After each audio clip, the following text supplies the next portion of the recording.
Bloomberg Audio Studios. Podcasts, radio, news. Good morning, I'm Nathan Hager. And I'm Karen Moscow. Here are the stories we're following today. Karen, the rise in futures comes as the S&P 500 is coming off its biggest losing streak since January. Stocks fell for a fourth straight day. They're now down more than 4% from their all-time high. The declines come as more Federal Reserve officials urge patience on rate cuts. Fed Governor Michelle Bowman says the battle against inflation continues. What we've seen over the first few months of 2024 anyway, is that progress on inflation has slowed. And I expect maybe it's even stalled at this point. Fed Governor Michelle Bowman's comments were echoed by Cleveland Fed President Loretta Mester. At a separate event, she said the central bank should not be in a hurry to cut. Well, Nathan, one Fed critic says policymakers should begin the rate-cutting process. UBS Global Wealth Management Chief Economist Paul Donovan says the Fed should focus on the positive news regarding its preferred inflation gauge, the PCE deflator. What we do not want in this environment is rising real interest rates, because the economy is slowing. You've got the highest interest rates in 23 years. You've got a fiscal drag on growth. The economy is slowing down. You don't want to exacerbate that with rising real rates. So I think the message needs to be follow the PCE deflator lower. UBS Global Wealth Management Chief Economist Paul Donovan speaking yesterday on Bloomberg Surveillance. Traders now see just 1 to 2 rate cuts this year. That's a far cry from the roughly 6 they expected at the start of 2024. Back in New York, Karen, jury selection resumes today in the hush money trial of Donald Trump. 7 jurors have been picked so far in the first ever criminal case against a former president.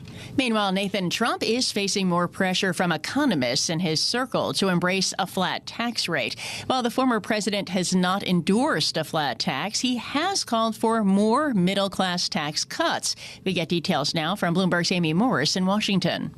Steve Forbes, former White House economic advisor Larry Kudlow, and economists Stephen Moore and Arthur Laffer are not official advisors to the Trump campaign, but they are pushing for their preferred economic policies ahead of a potential second term. Forbes is pushing for a flat 17% tax rate for all income brackets with exemptions. Kudlow supports renewal of Trump's 2017 tax cuts, but Laffer says he would support lowering the corporate rate even more. Now, Donald Trump has told allies he wants to keep that 21% corporate rate in place and instead extend individual cuts to avoid alienating working class voters. In Washington, Amy Morris, Bloomberg Radio. All right, Amy, thank you. We're learning Donald Trump's campaign's telling other Republicans to pay up if they use the former president's name, image, or likeness in their fundraising solicitations. In a campaign memo obtained by Bloomberg News, all candidates and committees who use Trump in their fundraising appeals must give a minimum 5% of the funds they raise to the Trump political operation.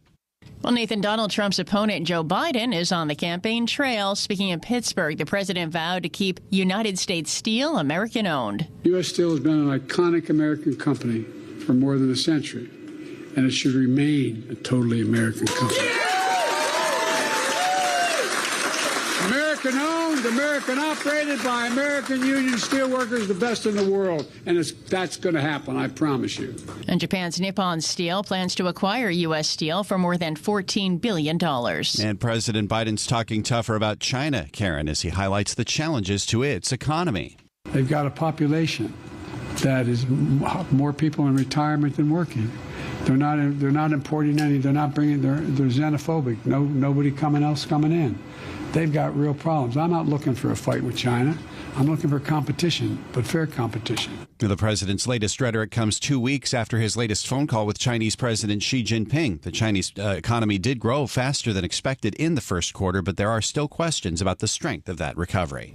Well, Nathan, more pressure could be coming for China from Congress. The House is on a fast track to approve the bill aimed at forcing a sale of TikTok. Speaker Mike Johnson plans to include it in the aid package for Ukraine and Israel that he's teed up for votes on Saturday. 2 Republicans have threatened to try to oust Johnson over foreign aid, but the speaker is undaunted. My philosophy is you do the right thing and you let the chips fall where they may. If I operated out of fear over a motion to vacate, I would never be able to do my job. Speaker Johnson has already passed the TikTok bill in the House. Attaching it to the foreign aid bill could force the Senate to accept it as a condition for supporting Israel and Ukraine. Well, Karen, Senate Democrats have not accepted impeachment articles against Homeland Security Secretary Alejandro Mayorkas. They have tossed the charges. Bloomberg's Dan Schwartzman has that. Democrats in the Senate voted to dismiss both articles of impeachment against Homeland Security Secretary Alejandro Mayorkas. The vote was mostly along party lines, except for Alaska Republican Lisa Murkowski voting present on a measure to toss the first impeachment article. Republicans have accused Mayorkas of refusing to enforce immigration laws. The secretary is the first sitting cabinet member in U.S. history to be impeached.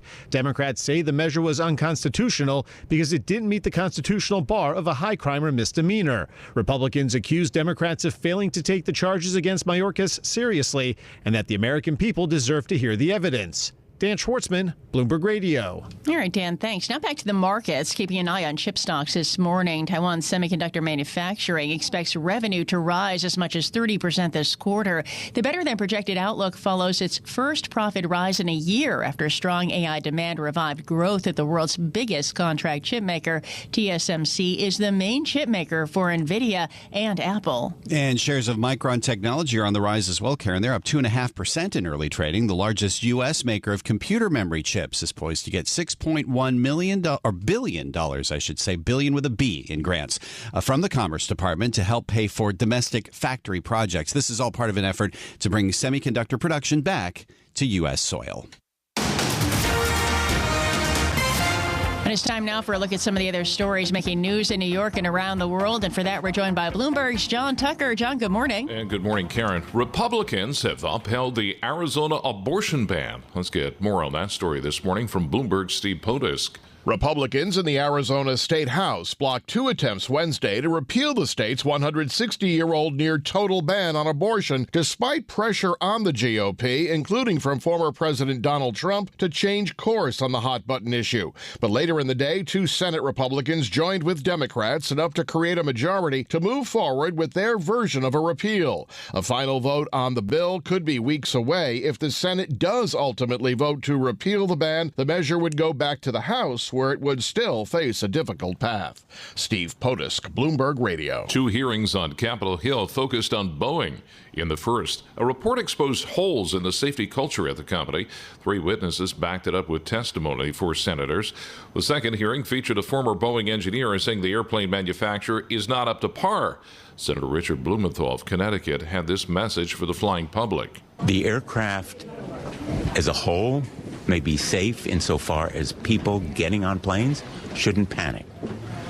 But they need to be made fully safe. Blumenthal speaking to ABC. President Biden will be endorsed by more than a dozen members of the Kennedy family at an event today in Philadelphia as he looks to blunt the outsider presidential bid of Robert F. Kennedy Jr. Biden will be introduced by Kerry Kennedy, the sister of the third-party candidate, and joined by fellow siblings. Polls suggest that Robert F. Kennedy Jr., who's promoted conspiracy theories, could play spoiler as Mr. Biden seeks to win re-election. And Google fired 28 employees after they were involved in protests against Project Nimbus, a $1.2 billion joint contract with Amazon to provide the Israeli government with AI and cloud services. The protest took place across Google offices in New York City, Seattle, and Sunnyvale, California. Global news 24 hours a day and whenever you want it with Bloomberg News Now. I'm John Tucker, and this is Bloomberg. Karen and Nathan. All right, John, thank you. Time now for the Bloomberg Sports Update with John Stashower. John, good morning. Good morning, Karen. It's looking like the Knicks are going to continue their long history of playoff series with Miami. The Heat had a 14-point second-half lead in Philadelphia. The fans were booing the Sixers. Philly came alive, rallied to win 105-104. Joel Embiid, 23 points, 15 rebounds. Nick Batum with 20 off the bench. Tyrese Maxey scored 19, was then asked about now facing the Knicks. They're an extremely grimy team. Like they play hard, they're physical, they're tough, and that's their identity. So for us to go in there and try to get W's and try to win this series, we have to match that, and not just match it, but we have to, overcome that and be better than that, and be extremely physical as well. Game 1 Saturday at the Garden. The Heat, who came out of the play-in to play in last year's NBA Finals, now go home to play Chicago tomorrow. The Bulls beat Atlanta 131-116. Kobe White scored 42 points. The winner of that game tomorrow will then take on the Celtics. And the NHL playoff matchup set in the East, not yet in the West, although Dallas did win to clinch the West 1 seed. The playoff-bound Islanders finished the regular season with another win, 5-4 over Pittsburgh. In Toronto, it looked like another quiet game for Yankee bats. They trailed the Blue Jays 4-1, 8th inning. Looked like they'd come home with a 4-game losing streak, but Juan Soto homered in the 8th. Giancarlo Stanton in the 9th. Yanks scored again, and then with the game tied, Aaron Judge, a 2-run single. Yanks won 6-4. Judge with a hit, raising his average to 183. A couple of ex-Yanks helped the Mets finish a home sweep of the Pirates. Behind the pitching of Luis Severino, a homer by Harrison Bader, the Mets won 9-1. John Stashauer, Bloomberg Sports. Karen, Nathan. All right, John, thanks. S&P futures up 0.25% or 12 points. Dow futures up 0.1% or 40 points. NASDAQ futures up 0.4% or 70 points. 10-year Treasury yields 4.57%. Coast to coast on Bloomberg Radio, nationwide on Sirius XM, and around the world on Bloomberg.com and the Bloomberg Business app. This is Bloomberg Daybreak. Good morning. I'm Nathan Hager. J.P. Morgan Chase CEO Jamie Dimon has made no secret that his firm is all in on artificial intelligence. In fact, this month he devoted a pretty significant chunk of his annual shareholder letter to the importance of the technology for the Wall Street Giants business and for society at large. In the premiere episode of the second season of The Circuit, Jamie Dimon joined Bloomberg Originals host and executive producer Emily Chang to discuss the opportunity offered by AI. Before that, though, Emily asked Jamie Dimon if J.P. Morgan, the world's largest publicly listed bank, is now too large. Let's go to part of their conversation now. I think the question is what works for consumers and industries and stuff like that. So, if you want to build a Boeing aircraft, you have to be big. You can pretend that you don't. If you want to do what J.P. Morgan does, we move $10 trillion of money around the world every day. We bank some of these companies in 30 countries. We bank countries. We bank the World Bank, the IMF. We bank the United States government. You have to be big. You can't do those things and be small. I applaud the small banks. We're the biggest bank to community banks and regional banks and stuff like that. And I understand, some of the stress they're under. We're trying to help. So it's not either or. So going a little bigger picture now, you run the biggest bank in the world. You have our money. You've got world leaders on speed dial. That's a lot of power. How do you decide when and how to wield that power? Yeah, I'm not sure I have a lot of people on speed dial. So you say all that. Sometimes I think I'm just riding the Bronco and hanging on for dear life. I love what I do. I try to talk to everyone. I try to keep my mind open. One of the benefits from traveling the world, I was just in Mumbai and Switzerland and seeing clients. You learn a lot, and you try to make sure that you're doing a proper assessment of the world. That you're looking at the options. You're not like just saying we're going to do this. I look at it as part of our job to try to help countries do the best they can for their citizens.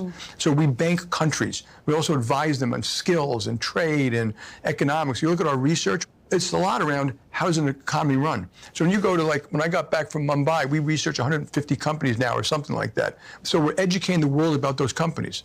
We're educating the world about the Indian economy. As we do that, we also educate the Indians about what works in their economy and what doesn't work. And those are important things to lift up society. You've got this reputation as a sort of white knight for the economy. Do you ever feel pressure to come in with the save? I feel a tremendous amount of pressure to do. Obviously, my family comes first, okay, but to do a great job for my company and our clients. I also feel a huge burden to do a good job for my country. So, when my country wants me to do something, and we talk all the time to, the senators and regulators, what can we do to make the system better, to lift up the country, lift up inner cities? We're trying to figure out how to make society better. And I do consider that part of our job. I know you mentioned ChatGPT in your annual letter. Have you tried it? Yeah. If I had my phone, I'd show you. What do you use it for? I just ask it questions. Like what? I don't remember. What's Emily Chang going to ask me? You've got a top-notch group investigating AI. What are they up to? What's the next level of finance you think AI can unlock? Yeah. So I think the most important thing is that AI is real. We already have thousands of people doing it. Top scientists around the world, Manuel Velosa, who ran Carnegie Mellon Machine Learning, And it's a living, breathing thing. So people want to answer, what's it going to do? It's a living, breathing thing. It's going to change. There are going to be all different types of models and different types of tools and technology.